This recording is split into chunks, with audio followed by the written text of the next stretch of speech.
आणि आता खेळाच्या मैदानातून मोठी बातमी आहे। चॅम्पियन्स ट्रॉफीसाठी भारतीय संघाची घोषणा करण्यात आलेली आहे। रोहित शर्मा कर्णधार तर शुभमन गिलची उपकर्णधारपदी निवड करण्यात आलेली आहे। विराट कोहली, श्रेयस अय्यर, के.एल. राहुलला या संघामध्ये स्थान देण्यात आलेली आहे। तर चॅम्पियन्स ट्रॉफीसाठी भारतीय संघाची घोषणा आज करण्यात आलेली आहे आणि याविषयी आपण अधिक बोलूया। प्रतिनिधी आवेश चांदळे आपल्याला अधिक माहिती देतात। आवेश, फेब्रुवारीपासून चॅम्पियन ट्रॉफी चालू होणार। पाकिस्तान आणि दुबई याच्यात हे टुर्नामेंट खेळणार आहे। भारतीय टीमची आज घोषणा केली आहे।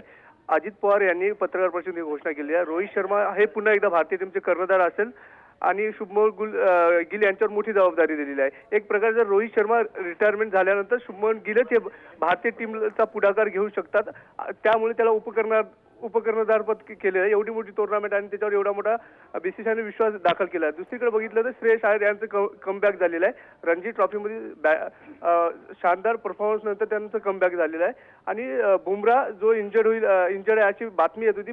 पुन्हा बुमराहचं सुद्धा सिलेक्शन झालं आहे, पण सुरुवातीच्या काही मॅचमध्ये बुमराह नसेल तर त्याची पूर्ण जबाबदारी मोहम्मद शमी आणि अर्शदीप यांच्यावर येईल।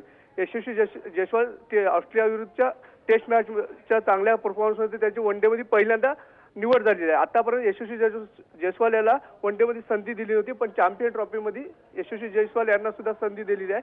तसेच ऋषभ पंत यांचं सुद्धा वनडेमध्ये कमबॅक झाले आहे। गुरुप्रसाद, धन्यवाद आवेश या सगळ्या सविस्तर माहितीसाठी। तर चॅम्पियन्स ट्रॉफीसाठी भारतीय संघाची घोषणा झालेली आहे।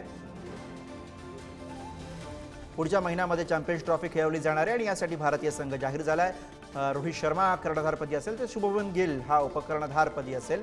विराट कोहलीला सुद्धा स्थान आहे। हार्दिक पांड्या, कुलदीप यादव आणि बुमराहला सुद्धा संघामध्ये स्थान मिळालेलं आहे। रोहित शर्माकडे कर्णधारपदाची धुरा असेल तर शुभमन गिल हा उपकर्णधार असेल। चॅम्पियन्स ट्रॉफीसाठी भारतीय संघाची घोषणा।